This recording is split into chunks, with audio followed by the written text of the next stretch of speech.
જય જલારામ સાહેબ, આપનું નામ? જય ભારત ધામેચા. આજનો સાહેબ વિરોધ છે, કઈ બાબતે છે?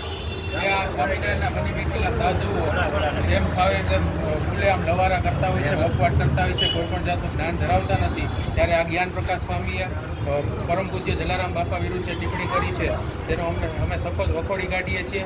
આ 24-48 કલાકથી અમારી એ જ માંગણી છે કે વીરપુર ધામે પધારી અને પૂજ્ય બાપાના ચરણોમાં શીશ ઝુકાવીને માફી માગે, એ જ અમારી માગણી છે. અને આવા સાધુ સંતો અવારનવાર સનાતન ધર્મને ટાર્ગેટ કરતા હોય છે, ત્યારે આ વખતે જલારામ ભક્તો અને રઘુવંશી સમાજને ટાર્ગેટ કરવામાં આવ્યો છે. પણ આ વખતે અમે સખત એમનો વિરોધ કરી અને અમારે ત્યાં પરમ પૂજ્ય બાપાના ચરણોમાં આવી અને માફી માંગે, એ જ માફી અમે સ્વીકાર કરશું. બાકી આવા રૂમમાં વિડીયો ઉતારીને ધતિંગ કરનારાઓ સ્વામિનારાયણ સંપ્રદાયના સાધુઓ, હવે તમારી આ કોઈ પણ અમે ઢોંગ ધતિંગ ચલાવી લેવાના નથી. આજના વિરોધમાં જો સ્વામી વીરપુર ન આવે તો આગળનું તમારું શું છે? આજ રોજ જે અમે કાર્યક્રમ કર્યા છે, હજી ઉગ્ર ને ઉગ્ર કાર્યક્રમો અમે આવતા રહીશું. અને રાજકોટ જ નહીં, સમગ્ર ગુજરાતના રઘુવંશીઓ યુવાનો લાલ ધૂમ થઈ ચૂક્યા છે. અને આ સ્વામીઓને જે ઢોંગ કરી અને વ્યાસપીઠ ઉપરથી બકવાટ કરતા હોય છે, એને હવે અમે ખરેખર સબક શીખવવાના પ્રયત્નો ચાલુ જ રાખીશું.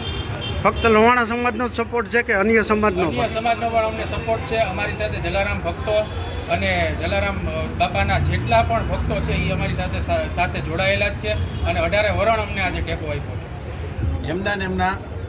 એમના હરિભક્તો જ કહેવાનું કહે છે કે આ અમારા સાધુઓ નથી, આ અમારા સ્વામીઓ નથી.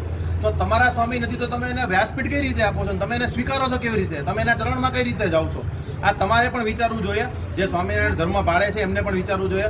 વડતાલ ગાદીપતિના મહંત રાકેશ પ્રસાદ મહારાજજીએ એમને દીક્ષા આપી છે, તો કઈ રીતે દીક્ષા આપી છે એનો પણ ગઈકાલે એમના જ એક ડિબેટની અંદરમાં આનંદભાઈ પરમાર કરીને એમના જ પોતાના પ્રવક્તા છે વડતાલના, અથવા જે કોઈ પ્રવક્તા છે સ્વામિનારાયણ ધર્મના, જે હરિભગત છે, એમને ખુલ્લેઆમ પ્રેસ કોન્ફરન્સની ડિબેટમાં જાહેર કરેલું છે. તો આ સાધુઓની હકાલપટ્ટી કરવી જોઈએ કે ના? જોઈએ, 100% કરવી જોઈએ. આવા હમણાં ન્યૂઝ આવેલા છે કે આવા 250 સંતોને એમને દીક્ષા ગ્રહણ કરેલું છે. તો એમની લાયકાત શું છે એ તો જણાવો પહેલાં તમે. કોઈ લાયકાત વગર કોઈ પણ સંતને તમે દીક્ષા આપીને સ્વામિનારાયણ સંત તરીકે બેસાડી દો છો, તો એનો કોઈ પુરાવો, એની કોઈ તમે પ્રમાણતા કરો છો કે નહીં? એમની પાસે કોઈ છે કે નહીં ઓથોરિટી?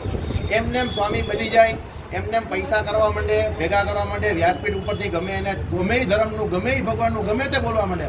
ગઈકાલે એક હનુમાનજી મહારાજનો વિડીયો આવ્યો, આજે એક વિષ્ણુ ભગવાનનો વિડીયો આવ્યો, તો સ્વામીઓ અને શિવજીનો વિડીયો આવેલો છે. આવા તો 18 સાધુઓના અલગ અલગ વિડીયો જાહેર થયેલા છે.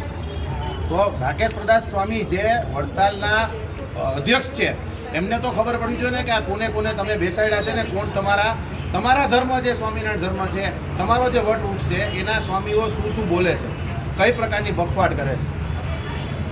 જય જલારામ સાહેબ, આપનું નામ? વસાણી કૌશિક મારું નામ છે. હું રઘુવંશી પરિવારથી જોડાયેલો છું અને રઘુવંશી જ છું. મારું કહેવાનું એટલું જ છે, આવા સ્વામીઓ વિરુદ્ધ કડકને કડક કાર્યવાહી થવી જોઈએ. જે આવા બેનામી સ્વામીઓ છે, જે સ્વામી કહેવાને હકદાર નથી, કડકને કડક સજા થવી જોઈએ, જેથી કરીને બીજી વખત આવી ભૂલ ના કરે. અત્યારે તો અમારી એક જ માંગ છે કે વીરપુર આવીને માફી માંગે. હાલ આવો. જય જલારામ. જય જલારામ.